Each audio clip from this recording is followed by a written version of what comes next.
1991, PC gamers created their very first civilization. Sonic the Hedgehog blurred across the Master System, Genesis, and Game Gear. America got the SNES, Japan got the Mega CD, and the epic quests A Link to the Past and Final Fantasy IV began. Home gaming was on the rise, but the arcade was losing steam after running on fumes from old releases like Double Dragon and Hard Drivin'. All of that changed in March, when one fighting game revolutionized head-to-head stand-ups forever. That game was Street Fighter II. Street Fighter was a phenomenon, but to some, fighting games were still just kid stuff. While the younger crowd was sharpening their spinning lariats and sumo butt crushes, rookie video game programmer Ed Boon was getting his hands dirty on something intended for more mature audiences. He shared his ideals with designer John Tobias, artist John Vogel, and sound designer Dan Forden. In collaboration with Midway Games, and after only 10 short months, they attacked arcades with their own version of Fatal Fisticuffs in August of 1992.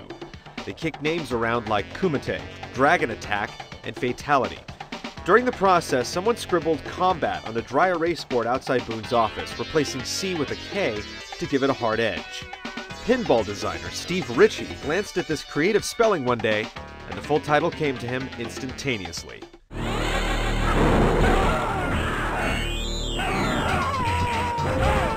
The team behind Mortal Kombat originally approached Hollywood big shot Jean-Claude Van Damme to be their cover star, but he was busy in Arizona shooting Universal Soldier. As a tribute, or pure coincidence, the silver screen tough guy in Mortal Kombat's roster shared the same initials with the muscles from Brussels. The demand for top talent came from the game's use of digitized graphics, technology first brought to the arcades with Exterminator in 1989. Test your might.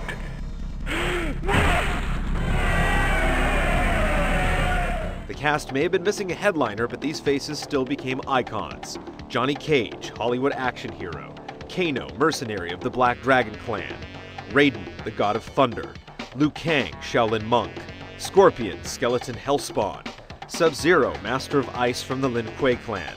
For all its indulgence, the cast included only one female, Special Forces agent Sonya Blade.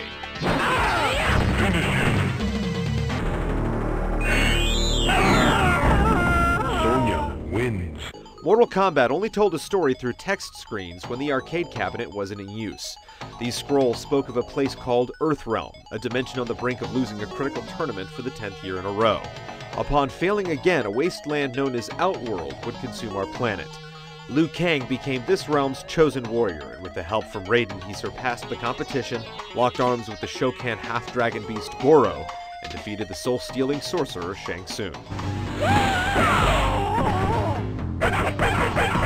MK utilized a simple button layout that has been continually applied to future installments. The 5-button configuration features a high and low punch, a high and low kick, and a block. All the characters shared similar movesets. Uppercuts, leg sweeps, and rapid punches were standard fare. In this respect, the series has been criticized for its basic structure. Some claim the fighters are only distinguishable based on aesthetics and special moves. What may have saved Mortal Kombat from obscurity was the fact that the most advanced abilities involved ripping someone's heart out of their chest.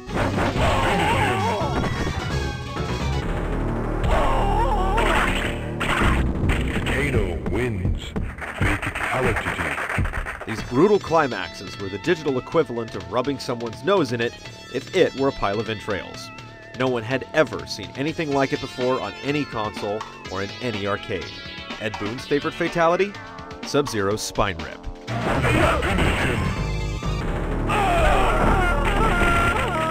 Mortal Kombat was a raucous success, leading the arcade blockbuster to invade other realms like the Amiga, Game Boy, IBM, Sega Game Gear, Sega Master System, and Sega CD.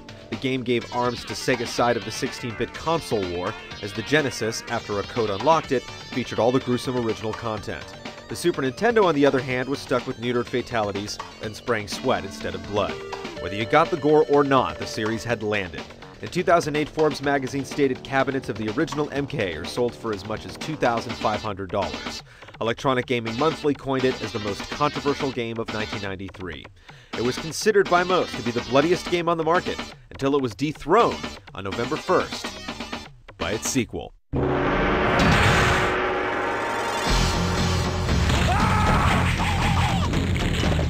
Ed Boon said Mortal Kombat 2 was intended to look different than the original MK.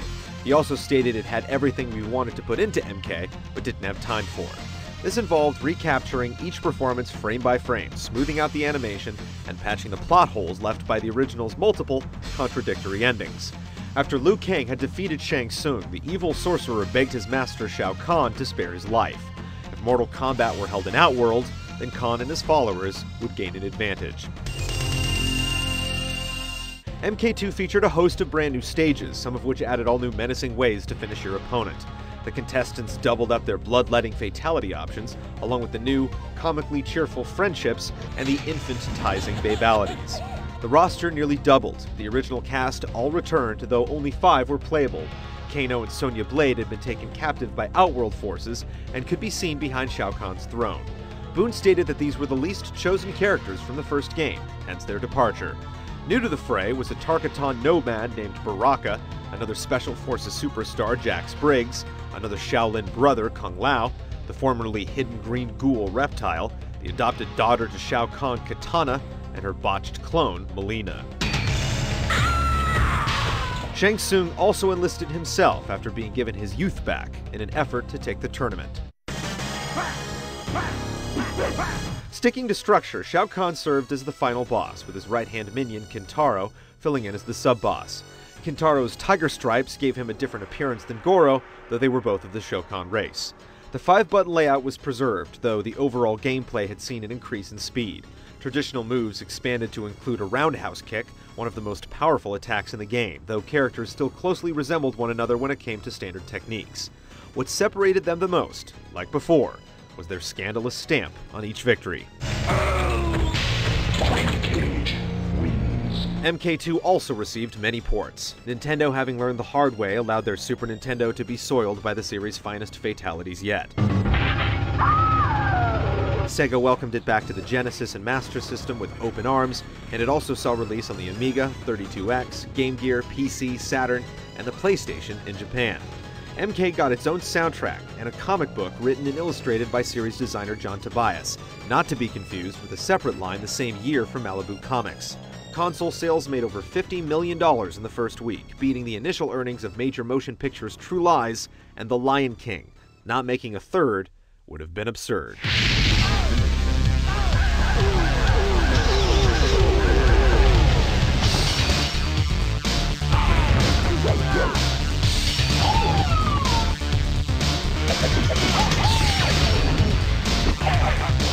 Mortal Kombat 3 was released in April of 1995. Boone and Tobias put the emphasis on speed with a run button to defuse defensive players, and chain combos to string the 5 buttons together. Careless victims had been kicked off ledges before, but uppercuts could now land targets upward to a higher level. The cast jumped to 15 with a torrent of unfamiliar fighters. Out of nowhere came Cabal, a former Black Dragon warrior, Nightwolf, a Native American shaman, Sindel, Queen of Indiana, also puppeteered by Shao Kahn, Shiva, a female Shokan warrior, Stryker, a riot control officer, and elusive cyber ninjas Cyrax, Sector, and Smoke. Sub-Zero appeared with a large red mark over his eye. Scorpion was nowhere to be found. Shao Kahn recruited another ally, a Centaurian named Motaro, and sought to have his queen Sindel resurrected. Unfortunately, the only place to do so was Earthrealm. He actually succeeded, and the two worlds merged. Subplots and story twists ran rampant, though the core theme of the tournament remained largely intact. Fighters kept their precious fatalities, babalities, and friendships, while animalities took the delightful irrationality even further. The animation entertained, but many of the original actors had left midway due to royalty or conflict of interest disputes. The game was gross and glorious, but those old faces were missed. The series would eventually go 3D and never look back. Finish him.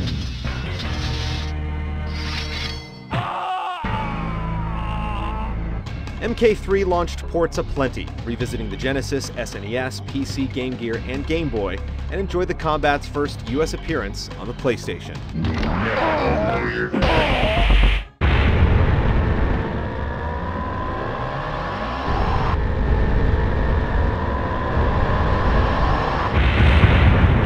Ultimate Mortal Kombat 3 cabinets were installed the same year, reinstating Katana, Reptile, Scorpion, Classic Sub-Zero, and Melina. along with newcomer Ermac, a red ninja inspired by one of MK's original error messages. Ultimate is Ed Boon's favorite 2D Mortal Kombat. Midway's controversial competition was now a 3-act epic, and console combatants cheered when Mortal Kombat Trilogy brought MK 1, 2, and 3 to the PC, Saturn, PlayStation, and Nintendo 64 in 1996.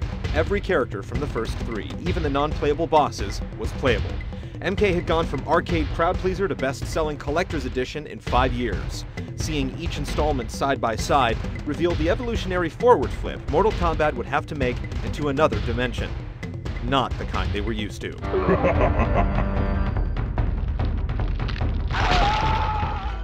In the conclusion of the Mortal Kombat Retrospective, the franchise moves to 4 and more. Losing the animated actors puts the development team to the test. Rows of new contenders forge a deceptive alliance, all points clash at a plotline smashing Armageddon, and the series itself meets its match.